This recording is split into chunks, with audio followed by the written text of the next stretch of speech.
Here's the headline: Millionaire working at McDonald's. And actually, it's actually much more interesting than that.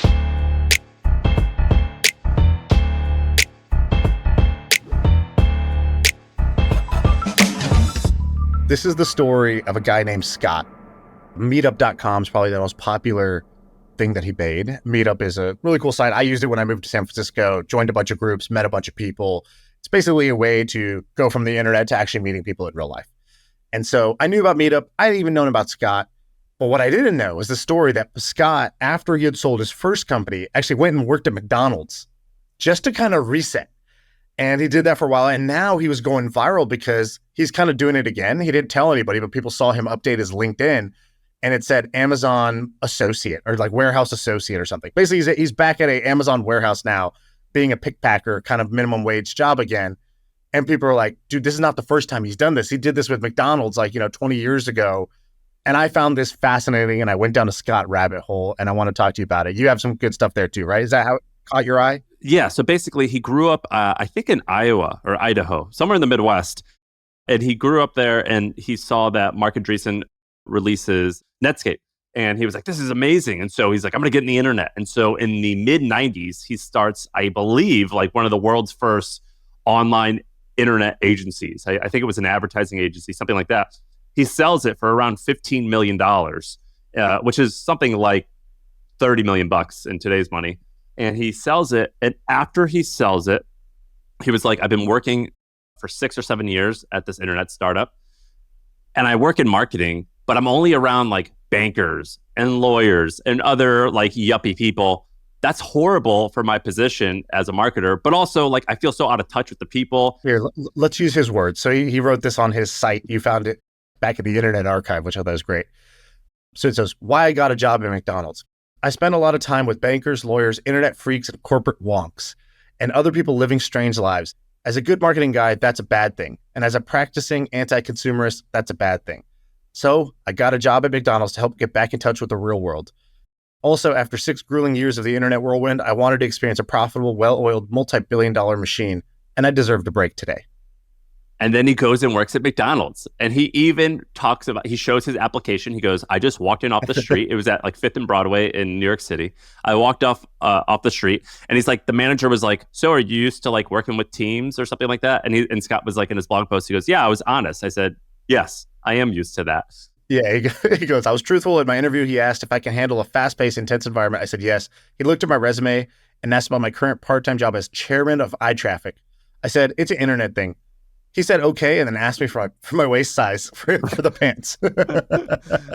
And he works there for like 6 months. And he has this amazing blog post about everything that he's learned. By the way, I don't think he worked there for 6 months. I think it was like more like 3 or 4 weeks, something like that. But wow. He said $575 ain't much. So he was making $575 an hour times 40 hours a week times 52 weeks a year. That's $11,960 pre-tax. He goes, some people said it was disrespectful to me to take a job at McDonald's. I didn't need the money. They thought I was making fun of people that work there. The opposite is true. I gained a bucket of respect for people that bust their butt for such low pay. It's one thing to scan past like statistics you see about how many people make $12,000 a year or read about them in the paper. It's another thing to sit back there in a fry-heaving, McNugget-wielding 6-hour shift and go home smelling like fries and McNuggets and realize you only made about $30 this day. It's an eye-opener. Interpret that as you see fit. And then what happens is while he's working at McDonald's, Cranes, which is a business publication, they want to do a story on Scott about like CEOs in post-acquisition life. And he's like, yeah, come and see what I'm up to now. And they use this photo of him working at McDonald's, wearing his McDonald's uniform. And it's just the greatest photo I've ever seen. And if you scroll through this old blog post, we'll link it in the YouTube, you can see some of these pictures of him working. It looks like it looks pretty wild. Well, they spun it like he was struggling, right? It's like Dethroned CEOs is the title. And they're like, how are they handling the .com crash? This .com CEO is back working at a McDonald's. And it's like, wait, it's not even what happened at all. But okay, sure. Now, fast forward to today. By the way, he made $15 million, I think, in that sale. So he sold his agency for about $15 million. Who knows? Stock, cash. Who knows if these is like, but ballpark, right? Let's take it directional. And then he goes from there to working at a McDonald's, just to kind of like reacclimate with the real world, which I thought was really good. And fast forward to today. So in 18 or 19, something like that, he sells Meetup.com to WeWork. The price was rumored to be 200 million, but who knows? It's enough that he doesn't have to go and work someplace like this. Turns out he has a job at an Amazon fulfillment center. And he doesn't make a big ordeal out of this. He doesn't like tell people about this. He just puts it on his LinkedIn. Someone finds it and shares it. So he ends up and does a podcast where he talks about the story of why he's at Amazon. And it's the same type of thing where he's like, I just like felt out of touch with average people, and I wanted to feel that again. And he doesn't exactly say this, but he says something like the interviewer was asking him about his experience there. And he's like, the interviewer was like, isn't that the place where like they just had a big issue with the workers in the warehouse wanting to unionize? And he's like, look, I don't want to talk too much about that, but yeah, that's where it was. And I think it's a good idea. And he sort of insinuates that he was part of it, that he was part of it. And he was kind of like whispering in people's ears. And he doesn't explicitly say that, but the language that he uses where he's like, I don't really want to talk about it, but yeah, like I was there. I saw it all happening. And he was like, it's funny. I'm like an entrepreneur and I'm usually the guy who you'd unionize against, but I thought it was a good idea to have a union. And it's as if that he's like the one riling people up. And so this guy, in a weird way, he's like a little Forrest Gump character. Like he's like experiencing all these things in the background, and he's like potentially a pivotal part of the story, but he doesn't really talk about it. It reminds me of, like movies. This is a effed up analogy, but it's like movies where it's like the genius nerd gets sent to prison, but then he like does, then he's like the master. Then he like brings a new angle and sort of rallies the crew inside the prison in a different way. Right. Or like we had Shkreli on the podcast and he was talking about the same thing. He said he went to prison and he started the Bitcoin club, like the crypto club, and he started all these like learning clubs for technology inside the prison. But then they also taught him a bunch of things. It was this like meeting of the worlds. That's what this reminds me of. This sort of going into the fulfillment center and like stirring up the union efforts. I have a friend of a friend who was a banker. He was like the really successful Wall Street guy, and he retired, but he got bored, and so he was like, "Dude, I'm gonna drive for Uber." So he starts driving for Uber. And he ends up, after doing that for a little while, he starts a private driving business where he's like a broker. So, for example, when I go to the airport, I do use a private driver, but it's only like $30 more than an Uber. It's not like much more expensive, but it feels a little bit nicer. He started one of these and he ended up being a broker for it. And he is now making like $1 million a year being a broker for some of these drivers when you want a car. And it's kind of a similar thing. Would you ever, if you had like a break in your career, would you ever want to do one of these kind of blue collar jobs? Yeah, dude. When I saw this, I was inspired on 3 fronts. The first, this is a guy who plays his own game. And if you know anything about me, that is what I respect the most. People who have their own viewpoint, they bring their own frame to the game and they say, this is how I want to use my time in life. And this is what I think is right. They don't really follow the herd, right? Like how many founders who sell their company then become a VC, then go from VC, back to being a founder and advisor and go on podcasts. By the way, I did all this after I sold my company too, right? I sold my company, started investing, started a podcast, started doing the normal path. And so when I see people who just thought from first principles about what they cared about in life and decided what they wanted to do and did it even though it sounded weird or unconventional, highest level of respect for me. So that's the first thing, inspired by that. Second, inspired by the idea of basically just getting out of your bubble. I do this in a different way, not usually by a job, but like, you told me about that conference, FarmCon, which is a conference for farmers. And I went there. That was the only conference I went to. I didn't go to any tech conference, any investing conference. I went to a farming conference because I knew it would put me completely out of my bubble, exposed to a whole bunch of different people with different thoughts and philosophies and different views about the world right now. And I knew I would get new ideas. And sure enough, a business came out of that. We ended up launching a business, the Milk Road, out of that. And so there was, I'm a big fan of that. I'm inspired by that. The only thing I would do differently is I wouldn't necessarily just copy what this guy did and just go get a blue collar job necessarily. Like the lesson for me is think for myself, what's my version of this that's more real to me, right? That I actually do feel compelled to do, that I would feel excited to do, and go do it. Maybe it would be driving Uber. Maybe it would be going and working at a warehouse. Maybe it'd be something different. I'm not sure, but this really like sparked something in me to use my time to go do something like that. I completely agree. By the way, one version of this for me, it's either teaching at a school, like go be a second grade teacher for like a year, or Gordon Bombay and just go coach a team and go do my version of the Mighty Ducks. I've actually been itching to do this, to go and just coach like a 7th grade boys basketball team or something. I did this for a while. I coached at it was actually like a school for autistic and Asperger's kids, and I coached their basketball team. And it was like one of the best experiences of my life, just doing that on the side for fun. And I think I might go back and try to do something like that. I think that would be my version of this. All right, guys, really quick. So back when I was running The Hustle, we had this premium newsletter called Trends. The way it worked was we hired a ton of analysts and we created this sort of playbook for researching different companies and ideas and emerging trends to help you make money and build businesses. Well, HubSpot did something kind of cool. So they took this playbook that we developed and we gave to our analysts, and they turned it into an actionable guide and a resource that anyone can download. And it breaks down all the different methods that we use for spotting upcoming trends, for spotting different companies that are going to explode and grow really quickly. It's pretty awesome that they took this internal document that we had for teaching our analysts how to do this into a tool and are giving it away for free that anyone can download.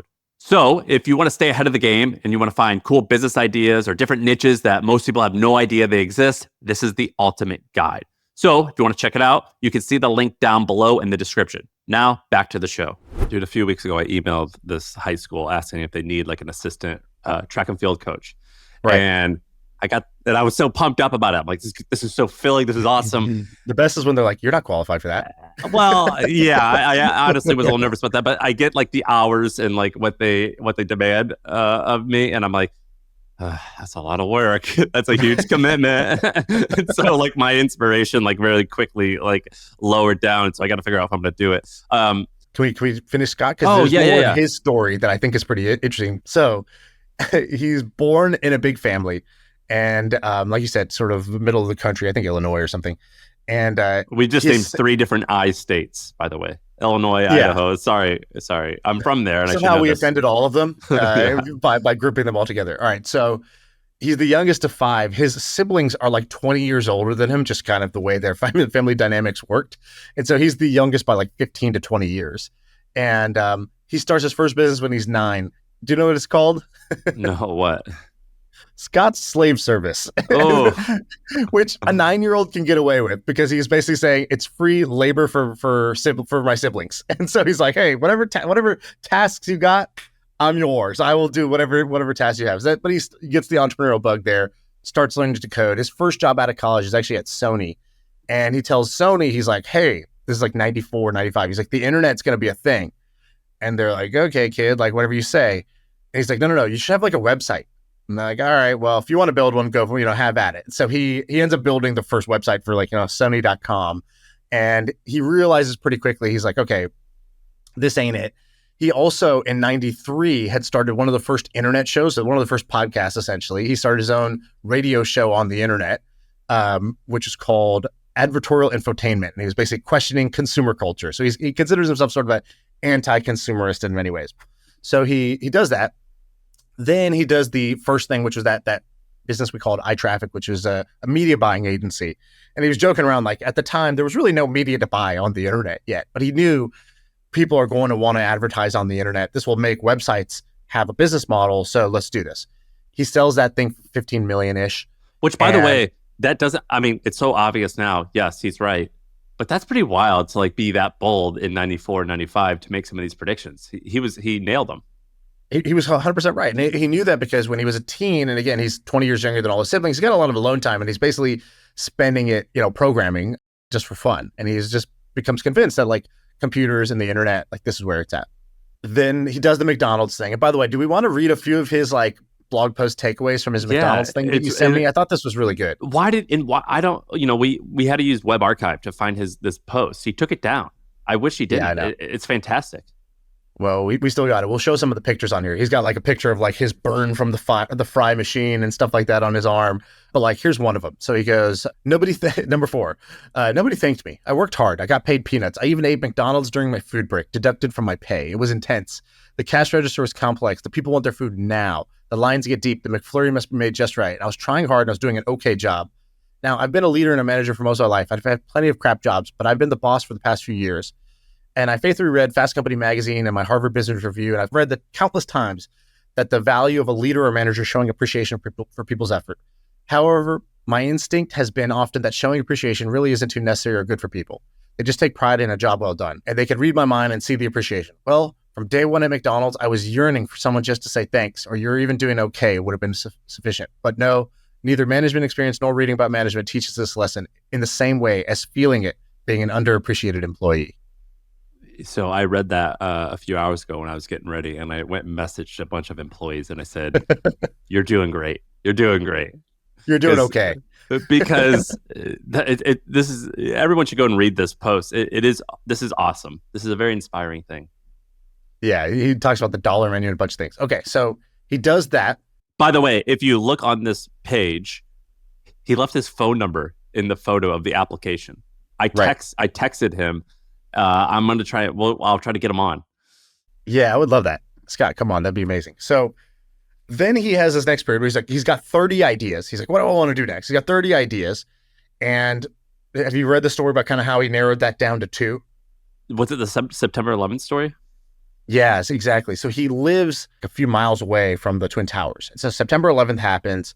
He sees the planes hitting the building.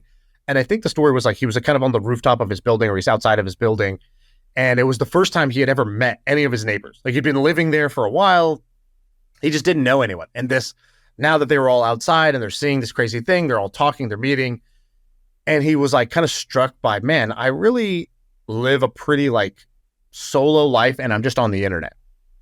And he had had a couple of other experiences that kind of triggered him in that. So there's the September 11th thing.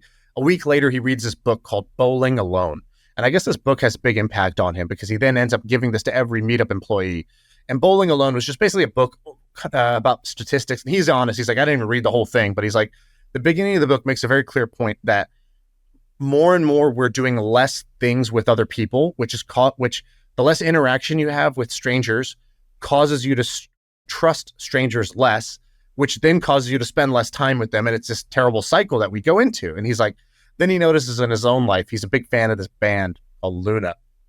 And he goes to a bunch of their shows, and they're a small band. And so he's like, dude, I'm in like conference centers and a hotel, ballroom B. And he's like, I'm listening to this band play. And he's like, I used to just go alone. I would, kind of dance or sing alone. I'd go home alone.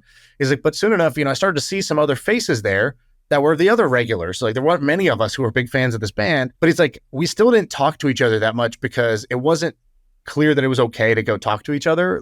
So that's where he narrows down his list of ideas from 30 to 2. One of them is Meetup, where he's like, well, what if we made it where the internet could help people meet up in real life and we could solve this bowling alone problem where people interact more with strangers, which increases their trust in strangers, which increases the amount of time they're willing to talk to other people, and make it okay to just have these real life interactions, even with the internet. The second one, which he doesn't talk about too much, is something called Photolog. Did you see this? It's like a Flickr-like service. Yeah, he was early, man. He was too early. He was super early. I think he sold it for like $90 million or something. So he did well with it.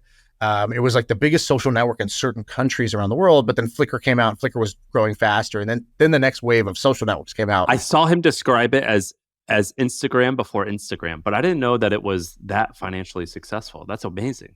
Yeah, so he did really well with that as well. And so he sells that company. Does he start Meetup and Photolog at the same time?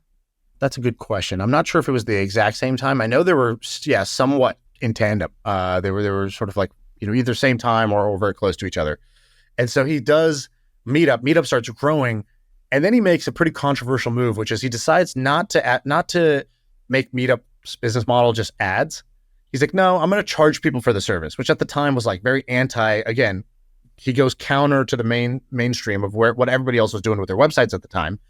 And traffic drops off like 95%. But he's like, he stays with it. He's like, I believe that this is the sustainable path for this.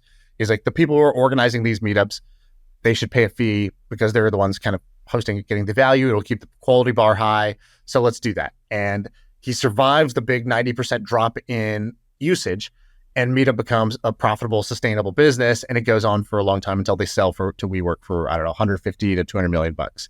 By the way, I have a friend, Greg, who used to he also got acquired by WeWork. And so I texted Greg this morning and I was like, Greg, do you got any stories about this guy, Scott? He goes, I got one. And so he goes, I get to WeWork and Scott tells me, hey, meet me at 555 Broadway at 6 p.m. And then I go, okay. And he texts me right before. He goes, by the way, clear your calendar for the night. He's like, okay, I don't know what's going to happen here, but like, all right, I'm interested. I'm game. So he shows up and there's just a white van with 5 other people in it. And he's like, all right, I'm going to die. I don't know what's happening tonight, but I guess tonight's the night I die. And Scott walks in, tells the driver, let's go. And then he says, hey, you're new here, and I want to do something I do with everybody who's new, which is we're going to go crash 5 or 6 meetups tonight. And you're going to get to actually like go experience them firsthand, first day. Let's go. And so he was just taking 6 kind of new people in the company to go, and they crashed like a Harry Potter meetup and then like a women with diabetes meetup. And they went to 6 different meetups that night, and they stayed out all night basically at this thing. And Greg was like, dude, I'll never forget that. Such a cool founder move to do that and to kind of stay in the community, stay like amongst the users and the people, and to make that part of the culture for new people that are in the company. How awesome is that? Dude, this guy's amazing. I love him. So good, right? Yeah, and that he's been in the game for so long, and that he's not like a high and mighty executive. You know what I mean? Like he still kind of seems like he's in it. Well, and then it takes another twist. Meetup then gets carved out of WeWork. And so this connects 2 other data points of our podcast. So on the episode with Jeremy Giffen, he talked about one of his biggest like underrated opportunities right now is messy carve outs.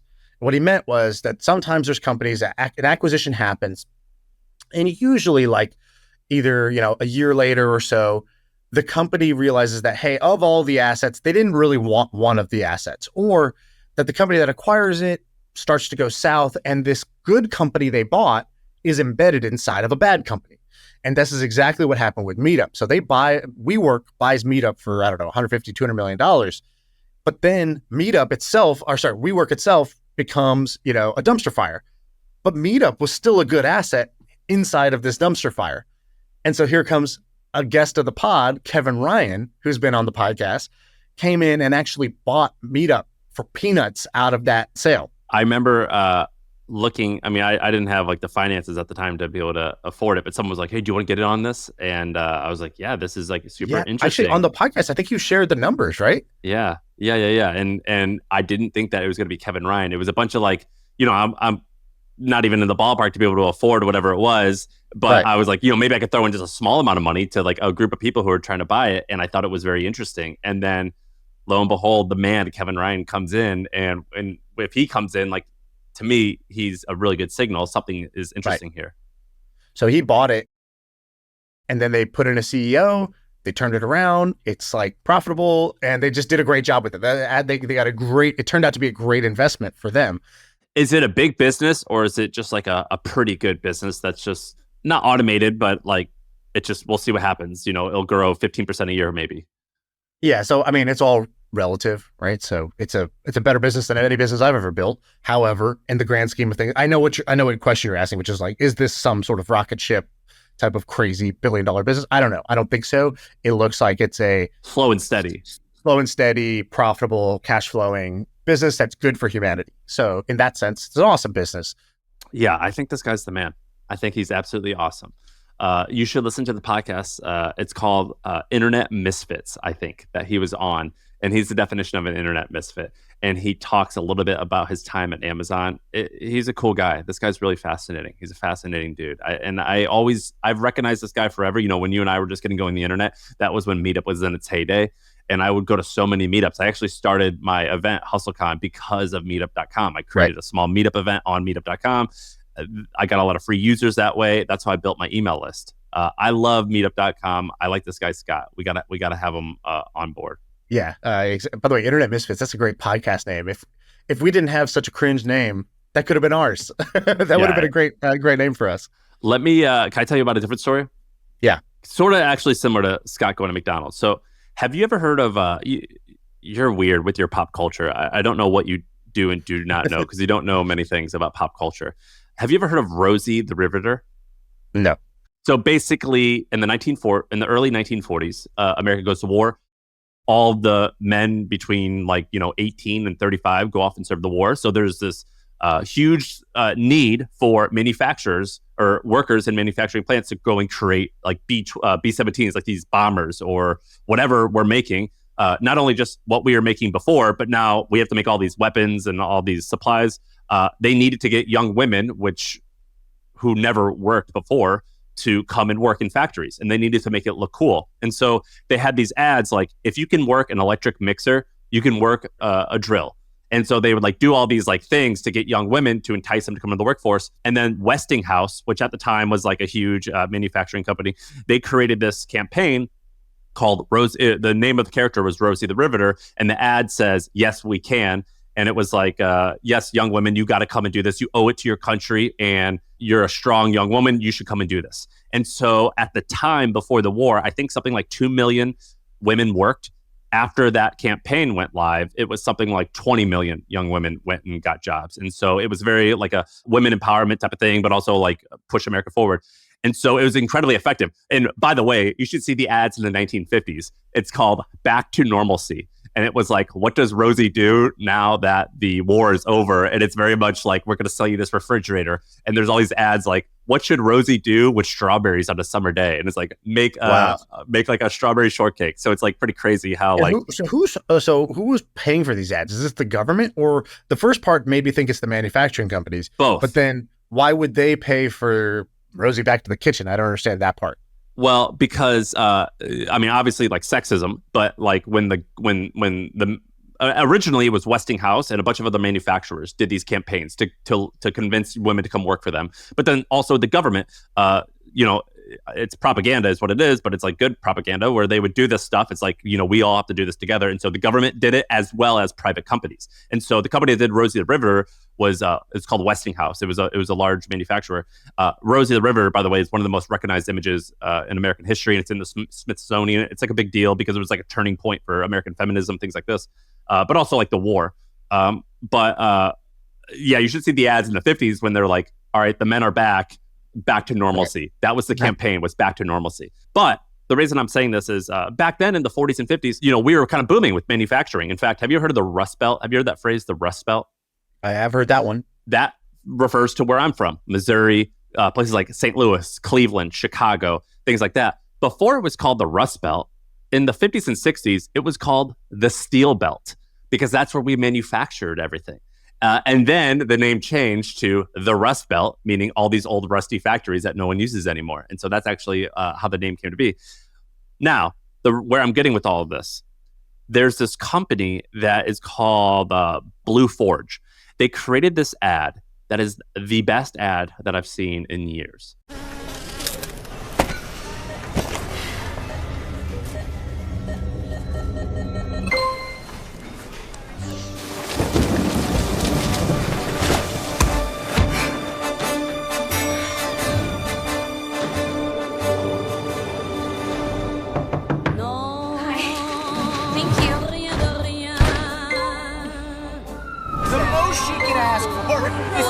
You have a charger. Okay, ring me later. What doesn't kill you makes you stronger.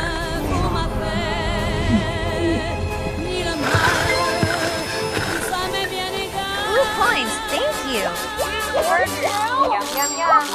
I'm moving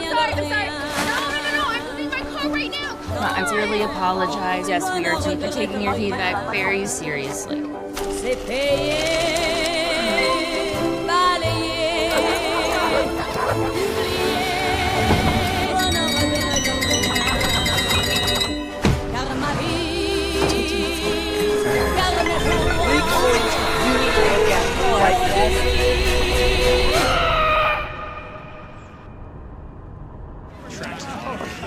Hey, what do you do here?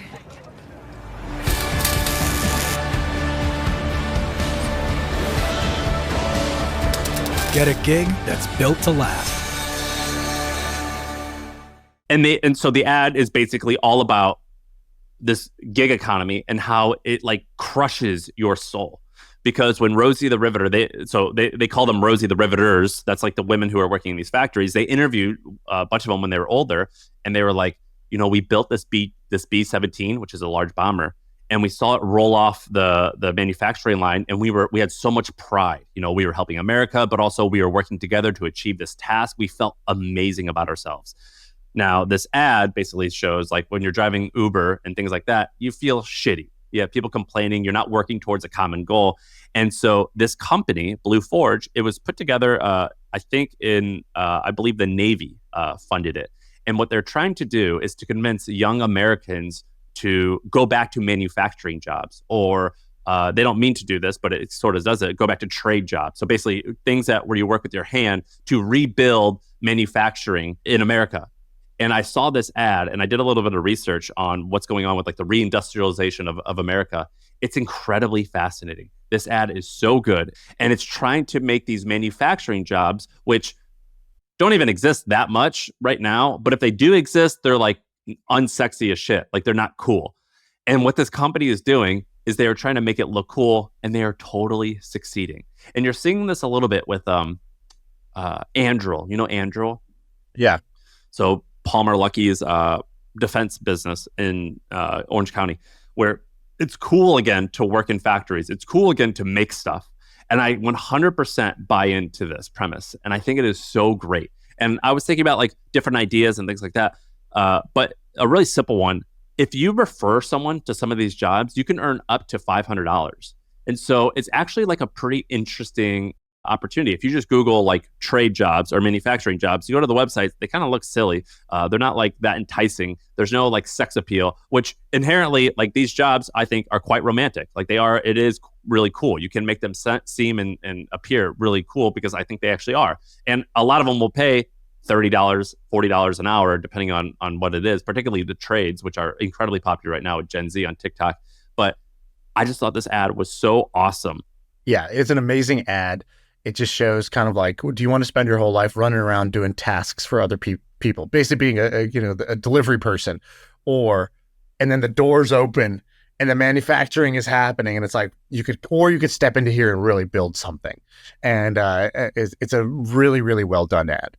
Yeah, it's badass. And I think originally, so that company Blue Forge, I think they're built around the submarine industry. Apparently, they couldn't get enough people to work on submarines. And so they won these huge contracts to help them get more submarine workers. And that's something I never even would have thought exists, right? But it does. Yeah, really cool. I hope this happens. I hope America shifts back to much more of a we build things here culture, which I think they're trying to do. Tesla, SpaceX being based here, I think is really awesome. Anduril. I think that then there's the CHIPS Act, which is trying to build a giant chip factory, like instead of being reliant on Taiwan. So there's an effort to try to do kind of modern manufacturing here. I really want to do an episode where we go down to, what's it called? Like El Segundo or whatever. There's 10 interesting companies all in this like one block. Our buddy John Coogan did an amazing video, worth watching, 17 minutes.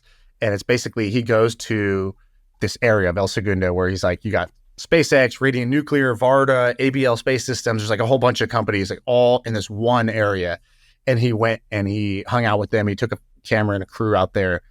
It's worth checking out. It's, I think, pretty inspiring. And it's, there are these hotbeds, right? There's like AI hotbeds, there's crypto hotbeds. And then it's like, where is the kind of like hard tech hotbed? And it seems like this is the answer. And if you're interested in that, or you're doing that, or you just want to just go feel that energy, I think it's cool to watch the videos or go visit a place like this. And it is happening, by the way. Like the Toyota Tundras are made in Texas. And so if you're in Texas and you see a Tundra, a lot of them have a made in Texas sign. And also when I lived in Nashville, Tennessee, I lived like 10 miles from the Nissan plant. And I remember thinking like, I used to think like made in America meant I had to get a Ford. It's like this Nissan is just as made in America as anything else. And so like it's definitely happening. But I think that there's there's an interesting group of people who are making it seem very sexy, and I dig that. You want to do one more thing? Yeah, I got one related one. So there's a thing that Elon talks about that I think more people should hear. Have you heard Elon talk about his problem-solving method, his 5-step problem-solving method? No, but it's like step 4, like have kids or something. He said he's got 12 kids, by the way, which is impressive.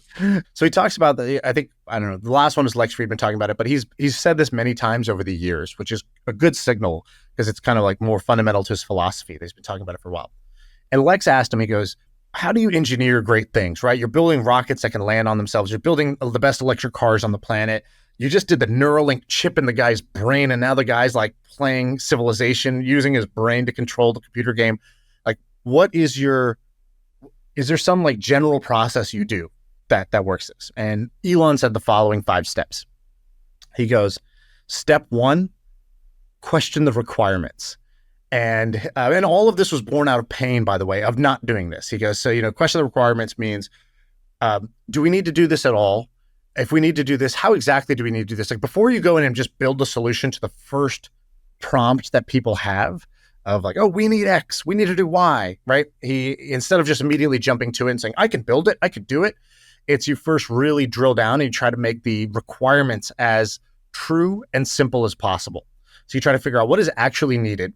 What are the requirements? Why is that the requirement? All that stuff. So that's the step 1, question the requirements. Step 2 is basically like delete. And so he's like, he goes, the biggest mistake that smart people make is optimizing something that shouldn't have existed in the first place. And I thought this was the best point that he made in this whole thing. He goes, in my companies, we will try to, if it's a machine, we'll try to delete a part. Can we do it without this part altogether? Rather than trying to make that part work or lower the cost of the part, can we get rid of the part and will the thing still work?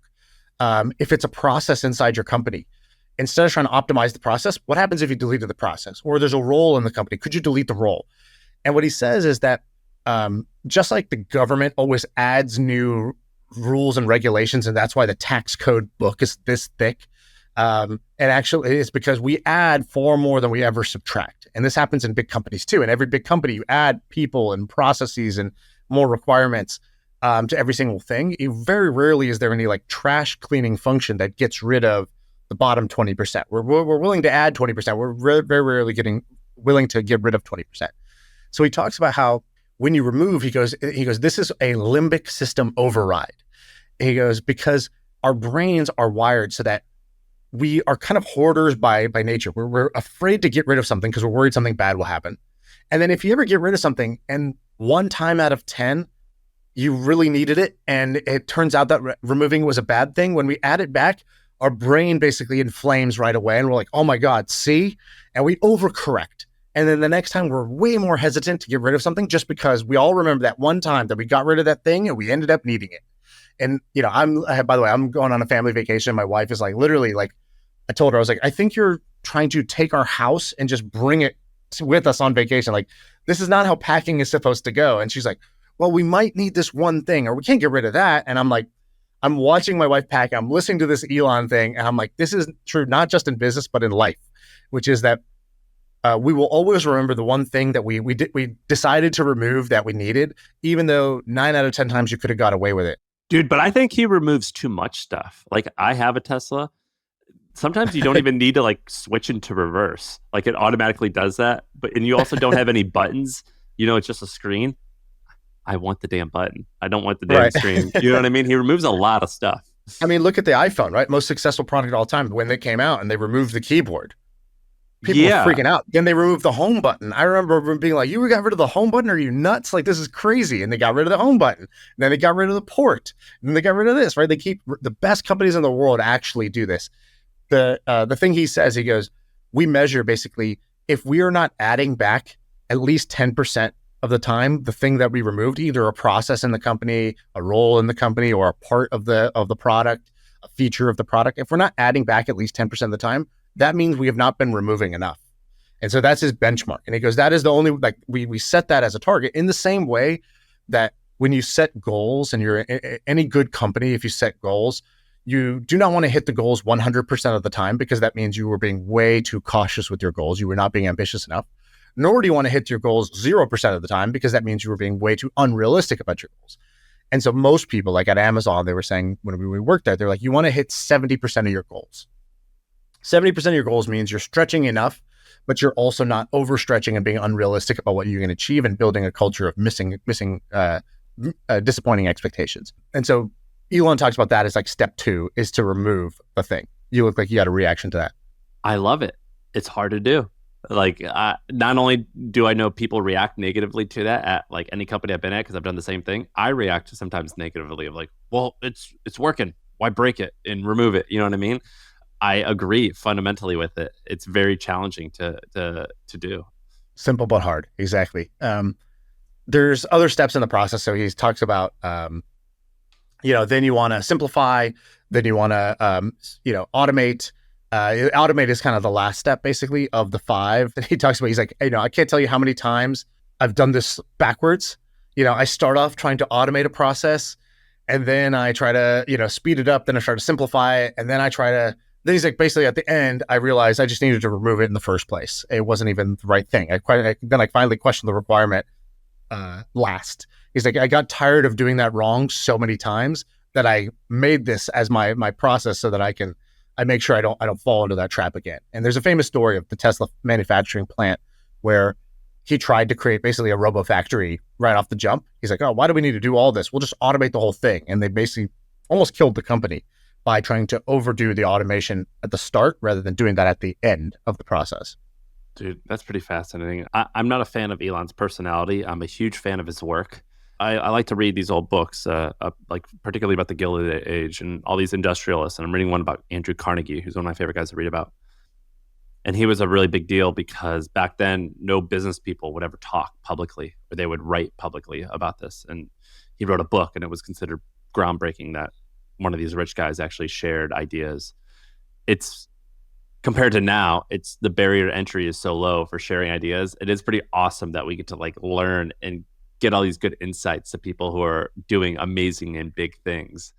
Totally. This happens right now in sports, by the way. Like the Olympics is going on, and you see there's like the Netflix documentary about the sprinters, right? But there's also one about quarterbacks and receivers, and you get to see how these people live, how they prepare, how they recover, right? I'm doing an episode or a series of my new email series called Good Friday. We just did one together, but the next one that's coming out or in a couple of weeks is with Mike Mancias. He's LeBron's trainer of 20 years. No way. He met LeBron when LeBron James was 19 years old. He's been his trainer now. LeBron's 39 years old. And he's had the best longevity of any basketball player really ever, like playing at a peak level for 20 straight years. Is insane. Longevity physically and emotionally. I'm shocked that guy has not screwed up. Well, yeah, exactly. I mean, he's been a model citizen, right? Like and he's like in many ways a child star, right? You know how screwed up most child actors are or child stars are? This guy was on the cover of Sports Illustrated at like 15 or 16 years old. And it said the chosen one, and somehow did not get all screwed up from that, right? Has great kids, great wife, has a great life, never been in trouble with the law, none of that stuff. So really incredible. And one of the things he talks about is in doing this series, I was like, man, I'm getting access to information that 30 years ago, I feel like people just didn't have access to this, right? You didn't know what the guys did for their pregame nutrition and for their postgame recovery and how they train. But now it's filmed. Now it's documented. Now the skills trainers have their own Instagram. And so if you're a young basketball player, the blueprint is there. The access to information is there now because of the way that everything is documented on social media or in interviews, where you now have access to information like you would have never had before. Which, by the way, if you watch the Olympics, particularly running's the easiest one because it's a very clear standard where you're I just look at the data and I can see we're going faster. When I was 16, they would just tell you eat loads of pasta the night before. You don't need to do that unless you're unless you intend to burn 2,000 calories. You don't need that many carbs, But there's all these little things this one guy said that he would eat pasta before, so that's just what we're gonna do. And you just hear these rumors and this one guy said one time in the famous quote don't have sex or don't masturbate a week before a big event. So therefore you have to do that. Have you heard that, by the way? That's a thing. Of course, yeah. Boxing is still a thing and fighting is still a thing. It's still hugely a thing. But by the way, there's no evidence that does anything. But it's you hear these things these well, I heard Muhammad Ali did this one time, so I have to do it. And that's how it was up until so you looked into that? You looked into the research? You wanted to see for podcasting what you're supposed to do? ChatGPT makes it easy. All right. I think that's the signal. We're reaching that time. We're turning into 8th grade boys. All right, that's the pod.